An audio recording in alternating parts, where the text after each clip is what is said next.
Oke, baik Bapak Ibu, saat ini saya akan menjelaskan bagaimana caranya membuat RPS untuk kurikulum 2019 yang akan diisi di periode 2022 genap. Saya akan menggunakan contoh yang dari teknik mesin. Jadi Bapak Ibu nanti bisa masuk ke perkuliahan seperti ini, ya. Kemudian kalau misalnya belum tahu ya mata kuliah apa yang ditawarkan di genap 2022, ya, untuk tahu mata kuliah apa yang sudah berjalan di genap 2022, maka Bapak Ibu masuk ke perkuliahan, kemudian klik data kelas, ya. Kemudian klik yang kelasnya.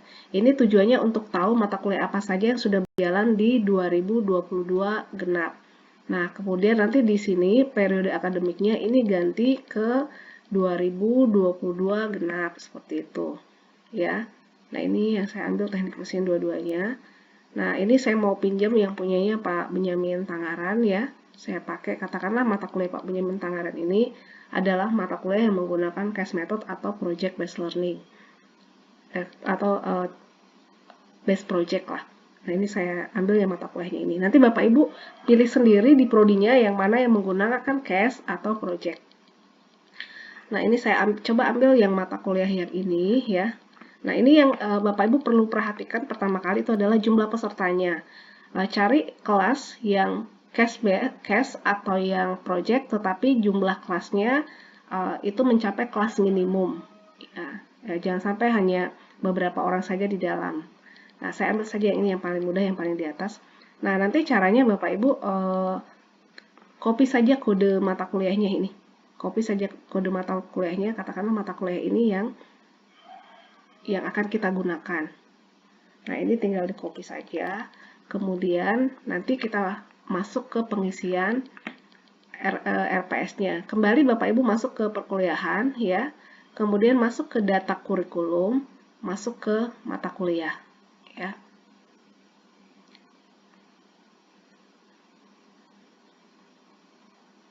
Oke. Nah, nanti di sini tinggal di copy saja ya mata kuliahnya, di searching. Nah, nanti muncul mata kuliahnya seperti ini. Kemudian nanti klik yang gambar mata ya.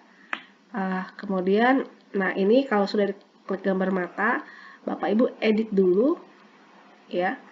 Nah, yang Bapak Ibu perlu isi di sini adalah dosen pengampu ya. Nanti diklik saja. Ini kemudian nanti diketikkan namanya, nanti muncul namanya. Dosen pengembang RPS ya, siapa diketik saja namanya. Kemudian koordinator pengampu mata kuliah. Nah, Bapak Ibu untuk nanti yang selanjutnya Bapak Ibu ya. Kalau misalnya Bapak Ibu ingin supaya nanti dosennya sendiri yang mengisi RPS ya, mengisi RPS, maka yang berhak untuk mengisi RPS melalui akun dari dosen tersebut itu adalah koordinator pengampu mata kuliah. Jadi kalau memang yang Bapak Ibu harapkan untuk mengisi RPS di Siakat itu adalah salah satu dosen, misalnya kelas paralel ya, dosennya beda-beda, maka Bapak Ibu bisa memastikan yang mana yang mau ditunjuk untuk mengedit RPS, maka dosen itu yang ditaruh di koordinator pengampu mata kuliah. Dan RPS ini akan berlaku untuk kelas paralel, seperti itu. Untuk kurikulum 2019 atau kurikulum KKNI. Nah, kalau sudah, Bapak Ibu tinggal checklist. Kalau misalnya ada SAP-nya silakan, ada silabusnya silakan, ada bahan ajarnya silakan di checklist seperti itu. Tapi baiknya ya ada Bapak Ibu ya, masa mengajar tidak ada bahan ajarnya ya. Kemudian berikutnya masuk ke CPL, capaian pembelajaran lulusan ya. Klik. Kalau sudah nanti simpan dulu Bapak Ibu ya. Sorry ini tidak mau kalau sudah disimpan, simpan dulu. Kemudian nanti masuk ke CPL dan CPMK. Kalau sudah Bapak Ibu tinggal klik edit dulu ya. Maka ini akan teredit. Nah, ini akan mudah kalau Bapak Ibu punya istilahnya punya buku kurikulum ya. Jadi silakan ambil yang kopikan saja masuk ke dalam sini ya. CPL Prodi dan CPMK-nya. Kalau sudah, Bapak Ibu tinggal klik simpan ya. Setelah Bapak Ibu klik simpan ya, edit kembali. Kenapa? Karena di bagian bawah sini ada daftar CPMK yang mau diisikan. Kalau ada daftar CPMK yang mau diisikan, silakan Bapak Ibu isikan daftar CPMK, kemudian simpan. Jangan terbalik Bapak Ibu ya. Jangan Bapak Ibu mengisi ini, kemudian mengisi ini. Begitu Bapak Ibu simpan, maka bagian atas ini akan hilang. Jadi, isi dulu yang CPL Prodi dan CPMK-nya, kemudian simpan ya. Oke. Kemudian nanti diedit kembali ya untuk mengisi sub-sub CPMK-nya ini, daftar CPMK, bukan sub ya, daftar CPMK-nya. Seperti itu. Nah, kalau sudah kembali disimpan, baru masuk ke detail RPS yang ini. Detail RPS-nya. Nah, yang kalau misalnya Prodi sudah mengisi data mata kuliah dan CPL. Nah, ini untuk detail RPS. Kalau tadi Bapak Ibu di koordinator mata kuliahnya menunjuk siapa, maka pekerjaan ini bisa dikerjakan oleh orang tersebut masuk melalui akunnya. Seperti itu Bapak Ibu. Nah, sekarang kita lanjut saja. Nah, klik yang RPS, kemudian klik yang ubah RPS, yang ini ya. Nah, nanti tinggal Bapak Ibu masukkan kapan tanggal penyusunan RPS tersebut ya, karena RPS kan bisa saja setiap saat disesuaikan. Nah ini ya, setiap semester kalau ada yang baru didiskusikan oleh tim teachingnya, kemudian apa yang perlu ditambahkan. Nah ini dimasukkan deskripsi mata kuliahnya, pastikan yang berbintang-bintang merah ini terisi ya. Nah, deskripsi mata kuliah, kemudian tujuan mata kuliah, biasanya ada beberapa yang tidak ada tujuan mata kuliahnya. Kalau tidak ada tujuan mata kuliahnya, Bapak Ibu ambil saja CPMK ya. Kemudian materi pembelajarannya, nah ini materi pembelajarannya kan ada ya di RPS-nya Bapak Ibu. Silakan ambil materi pembelajaran mulai dari 16 kali pertemuan, itu materinya apa saja. Seperti itu. Atau misalnya ada beberapa kayak ini kan materi pembelajarannya ini, tapi ini kan pasti dipecah-pecah per pertemuan. Yang intinya mata kuliah yang diajarkan pada mata kuliah ini adalah topiknya ini, dan ini. Nanti untuk rincian pertemuan pertama, kedua, ketiga beda lagi. Seperti itu Bapak Ibu.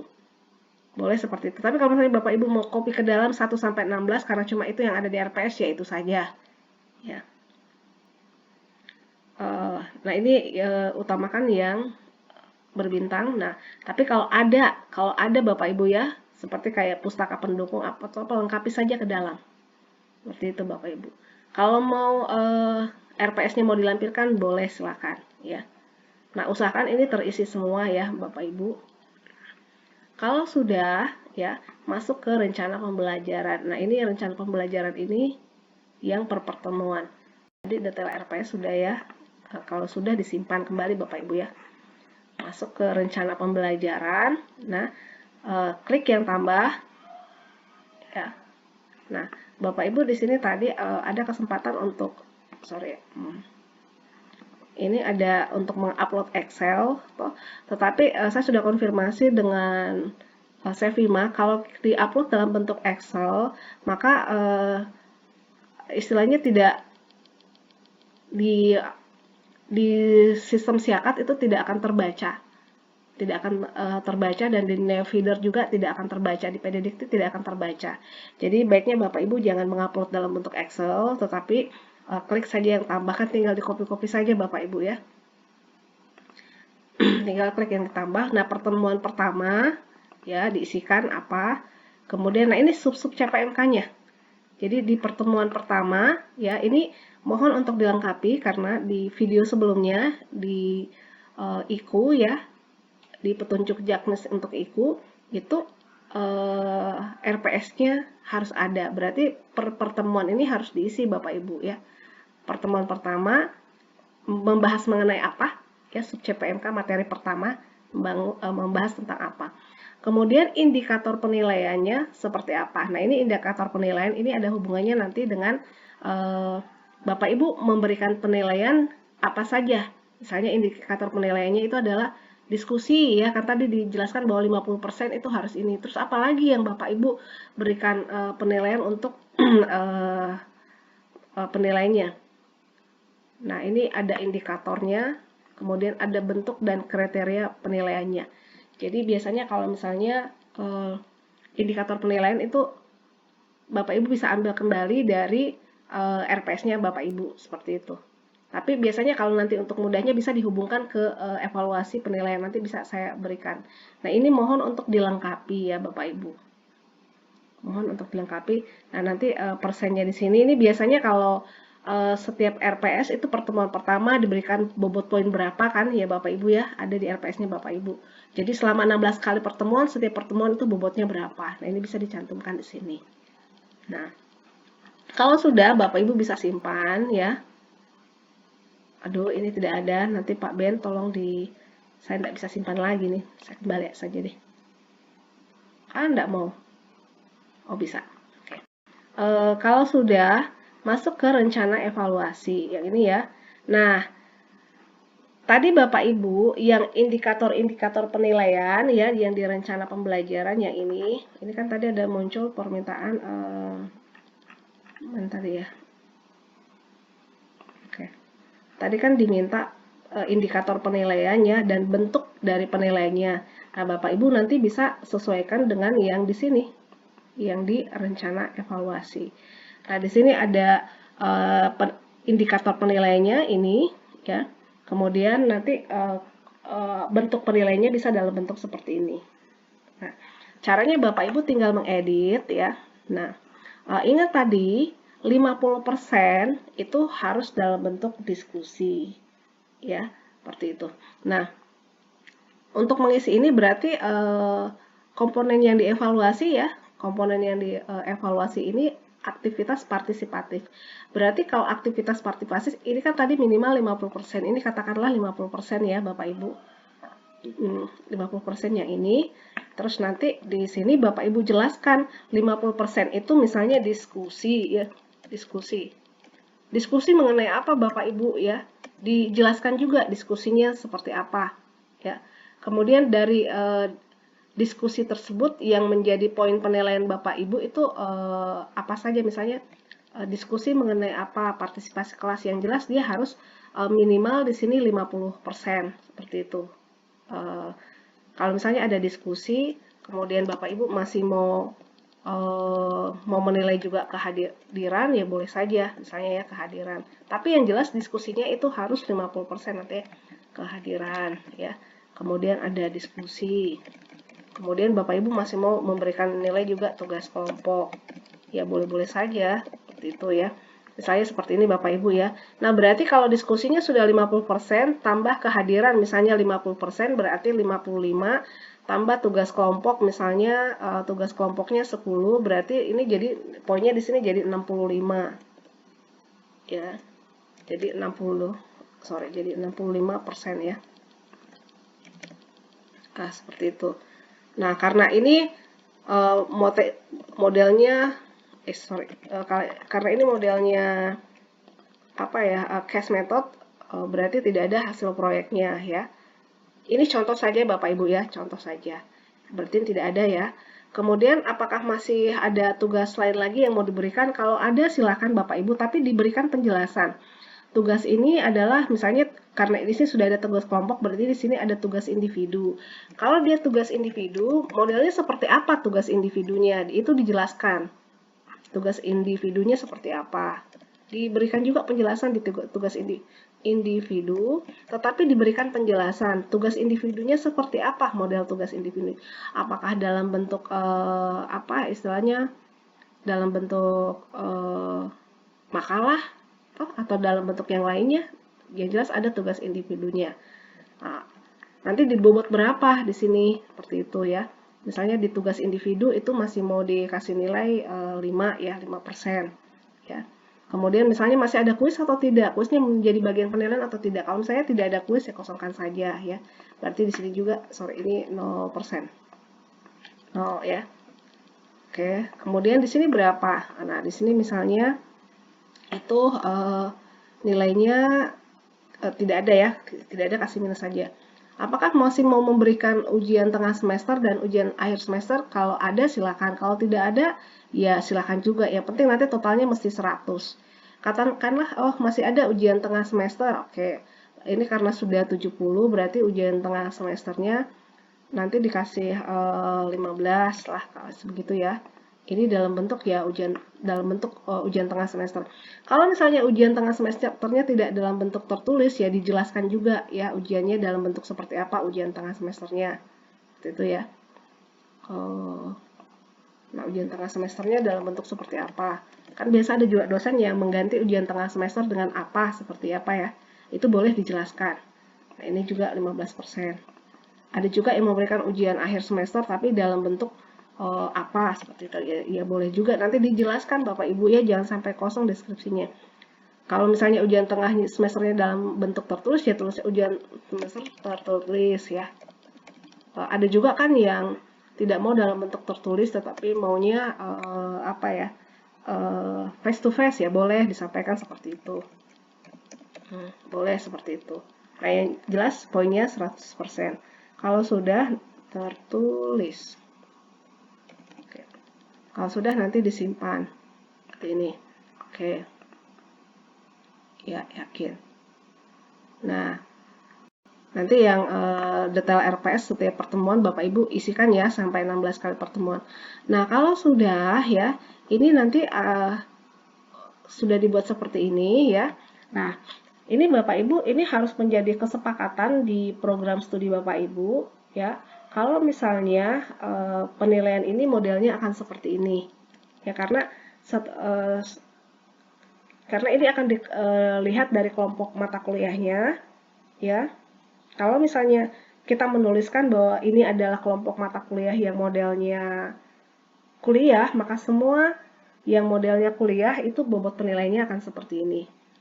Nah, kalau sudah seperti ini, sudah disimpan, ya, Bapak Ibu kembali ke perkuliahan, masuk ke data kurikulum, di situ ada ini, komposisi nilai yang ini. Nah, untuk kurikulum 2019 itu dibuat seragam ya Bapak Ibu ya, masuk ke komposisi nilai, kemudian masuk ke kurikulum 2019, tapi ada juga kan yang mulai dari, disesuaikan saja dengan tahun kurikulum Bapak Ibu. Nah, di sini ya, yang tadi yang sudah diisikan yang nilai itu kembali disesuaikan di sini. Oke. Nah, ini kan tadi ada yang paling gampang itu kita masukkan dulu yang gampang kita ingat ya tadi itu kan UTS ya. Nah, UTS tadi diberikan bobot 15%. Nah, ini taruh di sini 15%. Begitu, tambah. Nah, ini yang kita ketik tadi di sini dia turun ke bawah sini. Ya. Kemudian apalagi tadi ya yang lebih mudah kita ingat itu adalah ujian akhir semester ya. Oh, ini ujian akhir semester ini ya. Jadi tadi kita berikan bobot juga 15% dari yang tadi Bapak Ibu ya. Oke, ketik saja. Tambah. Nah, yang kita ketikkan tuh pindah ke bawah ya. Kemudian apalagi tadi yang kita ketikkan itu adalah tadi ada kita menilai kehadiran. Nah, ini kita menilai kehadirannya berapa tadi ya? Kehadirannya dinilai 5%. Oke. Nah, ini ditambah. Kemudian diskusi, ya ada diskusi. Nah, ini diskusi minimal 50% ya, Bapak Ibu. Tadi 50% ya. Oke, ditambahkan. Kemudian apalagi tadi ya, tugas kelompok ya, ada tugas kelompok itu 10% ya. Tugas kelompok itu 10%. Jadi yang tadi 65% itu terdiri dari 50% diskusi, 10%-nya tugas kelompok, dan 5%-nya adalah kehadiran tambah. Nah, ini berlaku secara umum untuk mata kuliah yang jenisnya itu adalah kuliah. Ya. Nah, kemudian tinggal dilihat apakah semua ini mau jadi syarat kelulusan. Ya. Atau misalnya Bapak Ibu sebenarnya kalau biar tidak ada UTS juga tidak apa-apa ya, tidak perlu dicentang. Tapi kalau Bapak Ibu merasa bahwa disepakati ya di prodi bahwa ini menjadi syarat perkuliahannya, tinggal syarat untuk lulus ya tinggal diisikan saja, tinggal dicentang di sini ya. Misalnya tugas kelompok itu wajib ya, tidak ada tugas kelompok berarti tidak lulus. Ya berarti ini dicentang simpan. Nah, ini kehadiran itu tidak wajib ya. Boleh, tidak dicentang. Ya, tidak hadir tidak apa-apa. Tidak hadir tidak apa-apa kan berarti tidak ada tugas kelompoknya ya. Kalau diskusi itu wajib ya, karena dia menunjukkan bahwa itu adalah case ya, case method. Oke. Dan partisipasi dan project. UAS itu boleh ada boleh tidak ya, terserah dari kesepakatan di prodi. Kalau misalnya wajib ya silahkan, kalau tidak wajib juga tidak apa-apa, tergantung kesepakatan di program studi masing-masing. Nah, ini simpan. Ini yang menentukan adalah program. Oh, ini 95 ya, apa satu lagi ya? Oh, ini kayaknya tugas kelompok harusnya 15 ya. Tugas kelompok misalnya 15. Oke, simpan. Nah, jadi 100%. Nah, kalau sudah sampai ke sini ya, nanti tinggal masuk ke mata kuliahnya. Tinggal masuk ke mata kuliahnya. Tadi mata kuliah apa ya? Perkuliahan. Nah, nanti kalau sudah masuk kembali ke data kelasnya ya. Data kelas ya. Kemudian, nah tadi kan yang dikoreksi yang punya ini ya, Bapak Ibu ya. Kita kembali ke sini. Kembali ke data kelas yang tadi. Kemudian ingat ini dia harusnya 2022 genap ya. 2022 genap ini kalau nggak salah tadi ya yang punyanya Pak Benyamin Tangaran. Nah, klik yang di sini, kemudian masuk ke nilai perkuliahan.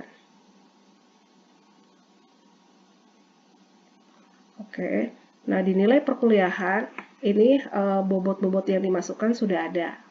Ya, pastikan yang diskusi minimal 50%. Nah, ini kalau sudah seperti ini Bapak Ibu, diperhatikan kembali nilai anak ini adalah B+ ya. Nilai anak ini adalah B+. Nah, mengapa kemarin IQ-nya kita itu 0 di PD Dikti? Karena yang muncul hanya kehadiran saja Bapak Ibu ya. Jadi kehadiran sudah dapat nilai B+. Mereka bacanya seperti itu. Nah, ini kita perlu perbaiki sampai di sini. Nah, kalau sampai di sini Bapak Ibu mesti minta tolong ke Ibu Eting atau Ibu Lestari untuk dibukakan pembukaan nilai untuk mata kuliah yang rekayasa berbatuan, semua kelas ya, semua kelas, dan nanti bisa dosennya diminta, tapi sebaiknya Bapak Ibu saja yang pimpinan prodi ya mau mengganti edit nilainya. Takutnya seperti ini Bapak Ibu, tadinya kan nilainya A-, nanti karena dosennya tidak mengerti ya, akhirnya tidak sengaja dosennya kasih jadi B. Nah, ini kan mahasiswanya bisa ngamuk ya Bapak Ibu ya. Tapi kalau misalnya Bapak Ibu sendiri yang memberikan nilai, ini kan bisa diedit ya seperti itu. Saya coba bukakan untuk kelas yang ini. Saya coba berikan kesempatan untuk buka kelasnya. Nanti saya lihat dulu ya Bapak Ibu.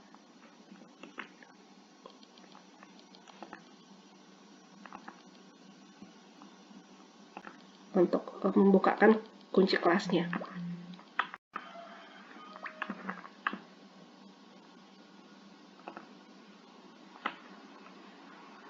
(2002) genap. Kemudian untuk mata kuliah ini nilai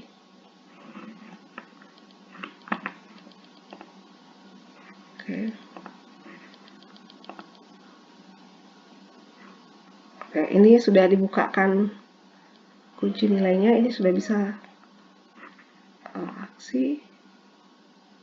Oke, kita kembali untuk nilai perkuliahan. Nah, ini belum terbuka ya.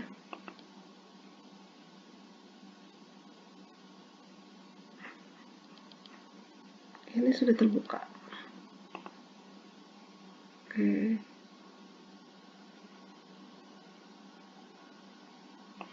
Kembali lagi. Nah, ini sudah nilainya sudah dibukakan ya Bapak Ibu. Tinggal nanti Bapak Ibu edit kembali ke dalam.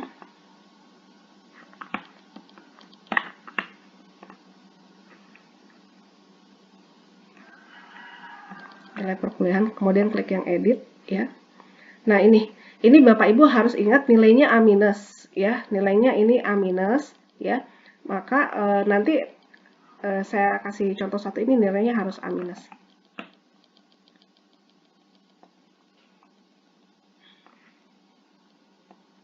Harus kembali A minus. Nah, katakanlah kalau A minus ini 80 lah, ya. Karena ini kan dikali ini, Bapak Ibu tinggal isi saja. Nanti pada saat disimpan di sini nilainya harus tetap A minus.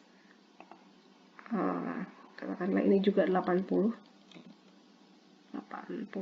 Nanti di Bapak Ibu atur-atur saja 80.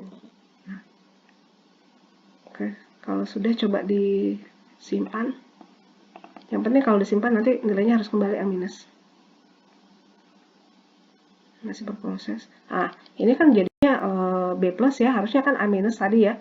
Berarti kurang ini, Bapak Ibu kasih nilainya. Edit kembali. Kalau dia